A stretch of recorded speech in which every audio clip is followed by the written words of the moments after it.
A new project supporting refugees in Merseyside with workshops that combine traditional home economics with nutritional education and cultural exchange will begin soon, overseen by Merseyside Refugee Support Network. Participants will be supported in creating new dishes and preparing them to share with the group. It's being described as comfort food with a difference, and discussing the project is Ewan Roberts, Centre Manager at Asylum Link Merseyside. Ewan, welcome to BBC Radio Merseyside's Upfront programme. Thank you very much for having us. Tell us about yourself, Ewan. How did you get involved in this project? Well, I'm a trustee of the Refugee Support Network, but I'm also the Centre Manager at Asylum Link. So we've been around for 17 years now. See between 100 and 200 people a day who are coming through the asylum system, and we do breakfast and we do lunch, which is a big part of life at the centre. That is a lot of breakfasts and lunches over 17 years, isn't it? It is. It's a lot. We counted it up once. It's thousands and thousands of plates of food per year. Wow. Do you have the food donated to you, do you? Or how do you actually source the food? Some of it is. We buy the staples ourselves, the rice, the lentils, the onions, but we're lucky enough to get a run from Costco once a week down in Chester. It's not going off food. That doesn't sound right, does it? It's food that the sell-by date is that day or the day after. So but it's still edible. It's still edible. The guys produce some wonderful food with it. We've got Bangladeshi cooks, African cooks. That sounds fantastic. We eat like kings. Yeah, I'm sure you do. It's the one perk of the job, really. No wonder you've walked in with a smile on your face. Yeah, it's delicious, but we're kind of taking it to a different place now. We had last year 74 different nationalities through the door, and everybody brings something with them, but it's not always recognised, it's not always valued. So what we want to try and do is people that are bringing a taste of their home country with them, we want to try and mix that in with the food here. Whether you can as a fusion, do you mean? Yeah, as a kind of yeah. It's to try and get the best out of both worlds, but also into the future, you want to use food as a vehicle for generating understanding between people. So you share a meal together. You actually share more than the food. You share your thoughts, your memories. Food is just it's a great way of evoking. It's a conduit. Yeah. So it's going to take us in different places. It's an EU project, which surprises a lot of people since we're leaving the EU. Okay. How's Brexit going to affect that then? Well, our project actually doesn't finish until after the official Brexit. Okay. So I don't know. Maybe if I'm in Poland, maybe I'll get kicked out, or you wonder what's going to happen. But this, I always looked at these EU projects as a force for good because you're sharing things with different people. So it's not just working with refugees. We'll also be working with migrants, with long-term unemployed, perhaps with Irish travellers. So the project goes across Poland, Greece, Italy and Ireland. Some of the partners we worked with before, the Greek partners on a project called Tell Your Story, which was digital storytelling, which is now going to form part of the new project. So when we do this work with the food, we'll actually have people telling the story about it. So there'll be short. And what are the venues going to be, Ewan, for that? Right, we haven't worked. Are they going to be pop-up venues? Are they going to be? Well, we'll probably use the centre at Asylum Link. We've got a kitchen there, but we have to work out how to do this because it's got to be a way of bringing newcomers and matching them with local people. So it could be church halls, anywhere that's got a kitchen, really. How do you actually obtain newcomers to? How do people find out about you? We don't advertise, to be honest. Liverpool's a dispersal centre for the whole of the Northwest.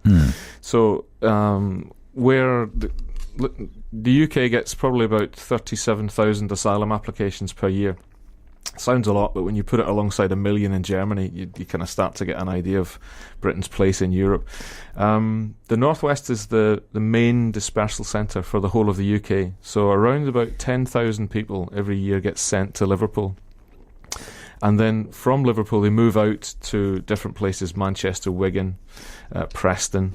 And the new boroughs, the boroughs in surround Liverpool, Sefton, Knowsley, St Helens, Wirral and Halton, they are all now taking asylum seekers. So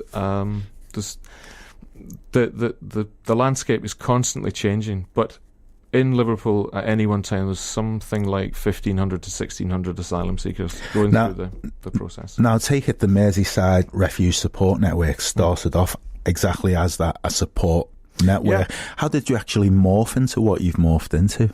Well, there was a few things running alongside one another. You've got, organisations like Meringue, the Red Cross, Asylum Link, the Refugee Support Network. They're all sort of running parallel and do different things.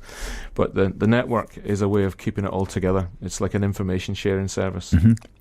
So that's like a core thing to it's there. There's nothing too formal about it, but it's a way of keeping in touch. So it has a mailing list of about 400 people, all interested in asylum, immigration, migration, stuff like that. And Asylum Link is that's been a sort of independent part of life on Merseyside for a long time. Started off really thinking about things like that when the Kosovans came, and then in 2000 you had the trouble in Zimbabwe, which we're kind of looking at again now with all the things happening. Sure, there. yeah. And then you started to have larger numbers of people arriving in Liverpool as part of the dispersal process.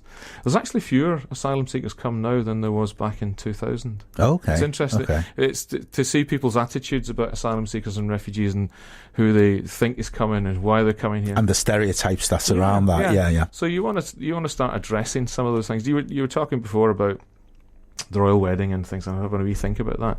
And it's our thing is always to see somebody as the person.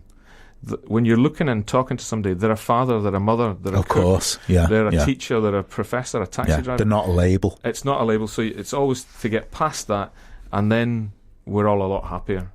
So why are projects like this so important? Is that part of the reason why it's so important? I think it is. There's a lot of myths and hype about asylum seekers and refugees. They only account for less than 4% of all the inward migration into the UK. The biggest group of migrants coming to the UK are actually students. Somewhere between 35 and 40% of all people coming to the UK have come to learn. But we want to address some of those issues. Excuse me. But also to create something that's more positive than that, because we all live together in this community. We all have to understand one another and get on together.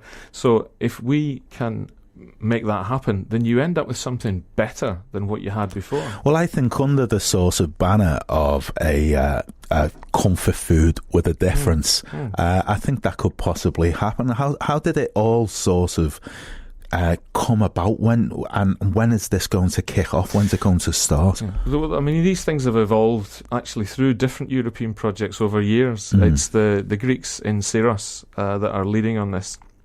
But it's a sort of combination of all these different things coming together. But the realisation that food is just central to everybody's life. So if you can get that right, you can move forward in a very purposeful way. It's a kind of interesting thing to look at the moment, because the project's only just kicked off. We've had our first meeting. So the Irish and the Greeks are coming here in February to start writing the guide to how to run the workshops.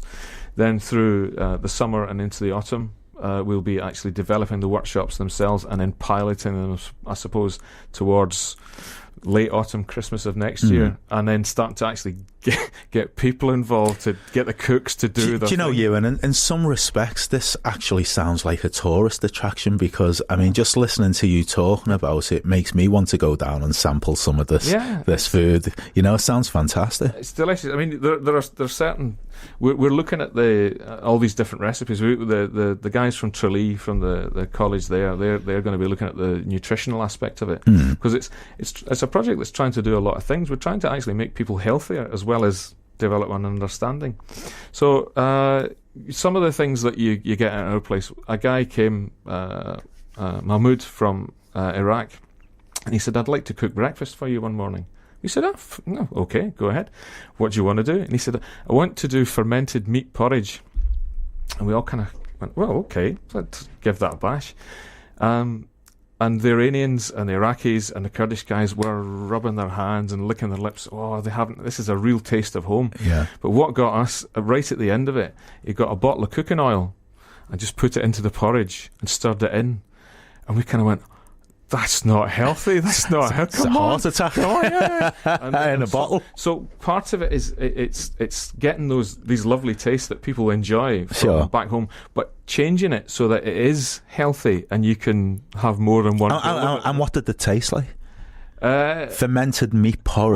Well, it was the porridge was fermented, so that's a kind of tangy taste. Yeah. And then the meat in it is just it's not what you expect. Some things you can go with, and you'd like to have again, and other things you might not want to go down that road again. But it's new. But you've got to try it. You've got to try it. And that's it. And even if you don't like it, you've got a talking point. You can say to somebody, "Oh, don't put so much salt in this time," or you need a bit of syrup in that. Well, as you were saying earlier on, or we discussed earlier on, the food is just sort of the conduit to bigger things, to open up like a dialogue, and an engagement of other things. I mean, how can people actually get involved? And if people would like to get involved, maybe to support you or come along and see what it is you guys are actually doing. Well, as the workshops are developed, we have to actually start to go out and engage with people. It could be church groups, it could be guys at the mosque, to see if we can put the two things together. We're looking for places where people have kitchens. It could be schools, it could be universities, but the key thing is to get local people together with the asylum seekers. We've done it in the past in less sort of grand ways. One of the projects that was run with Faith for Change was actually to go out to where unaccompanied minors are housed and teach them how to cook in their own house. That was quite difficult to do. So this is a little bit less intense. Yeah. And it's really... You don't want to say it's an excuse for a party, but it is an excuse to get together and swap. Well, and it's also, I mean, it comes across very much to me as a reason to help break down barriers and break down stereotypes, and I mean, just listening to you talking there, I'm thinking of, maybe even charitable organisations visiting you and people who wouldn't ordinarily come across the types of people that you work with in terms of asylum seekers and refugees. It's difficult to work with an asylum seeker, but it's dead easy to work with a cook, because we all know what that's about. Right, so who would, apart from asylum seekers, refugees, would there be anybody else entitled to this? Yeah, well, that's our particular group for working with in Liverpool, in the UK.